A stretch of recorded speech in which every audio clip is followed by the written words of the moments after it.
Assalamualaikum warahmatullahi wabarakatuh. Alhamdulillah, la haula wala quwata illa billah. Allahumma shalli ala sayyidina Muhammad wa ala sayyidina Muhammad. Kembali lagi kita akan membahas tentang tafsir ataupun mereview buku metode At-Taisir 30 hari hafal Al-Quran. Mudah-mudahan eh, dengan kita mereview buku ini kita semua bisa menjadi penghafal Al-Quran. Amin ya rabbal alamin. Kemarin di bagian ke-6 sudah dibahas tentang apa namanya? Simulasi hafalan ya. Jadi bagian ke-6 ini maaf, kemarin yang kelima ya, yang kelima itu tentang perusak hafalan. Hari ini terkait dengan simulasi hafalan. Bagian ini akan mengajak pembaca untuk mempraktikkan seluruh bahasan dalam bentuk simulasi.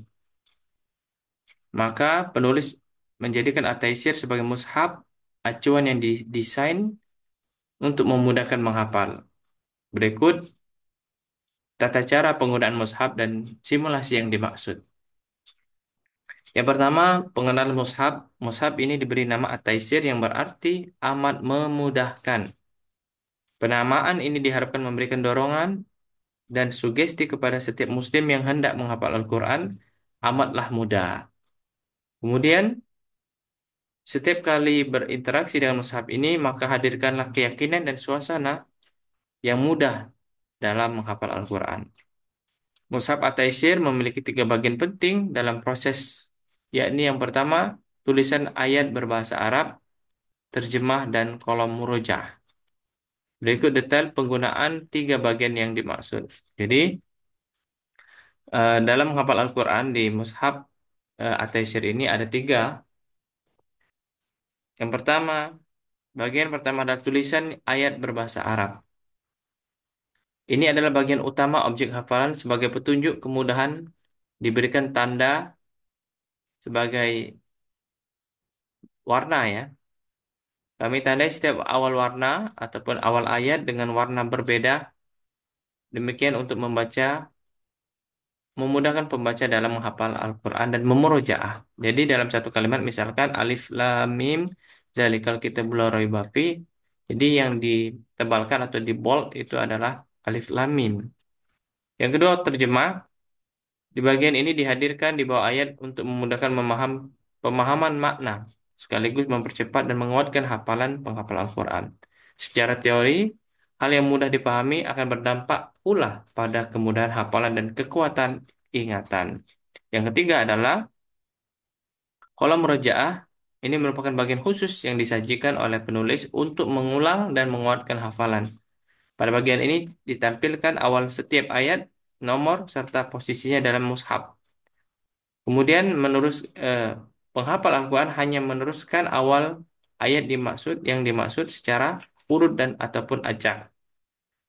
Baik menyebutkan nomornya serta posisi ayat, apa kiri atau kanan, seperti itu. Baik, langsung ke teknis menghafal. Mulailah menghafal dengan menyesuaikan target waktu hafalan. Jika targetnya adalah sehari satu halaman dengan masa waktu lebih kurang 2 tahun, maka dapat menginvestasikan waktu dalam satu hari, yakni 2 jam. Dengan pola sebagai berikut, jadikanlah 30 menit untuk memulai hafalan berlangsung sebelum subuh atau setelah subuh. Bagilah waktu dimaksud sebagai berikut. Yang pertama 10 menit untuk menyimak bacaan dan terjemah, dan 20 menit untuk menghafal fokus. Investasikan waktu 60 menit untuk murojaah, mengulang hafalan tersebut. Proses ini dapat ditempuh dengan membagi waktu salat 5 waktu. Berdasarkan salat 5 waktu, eh, ada kalau kita bagi 60 menit dibagi 5 waktu menjadi 12.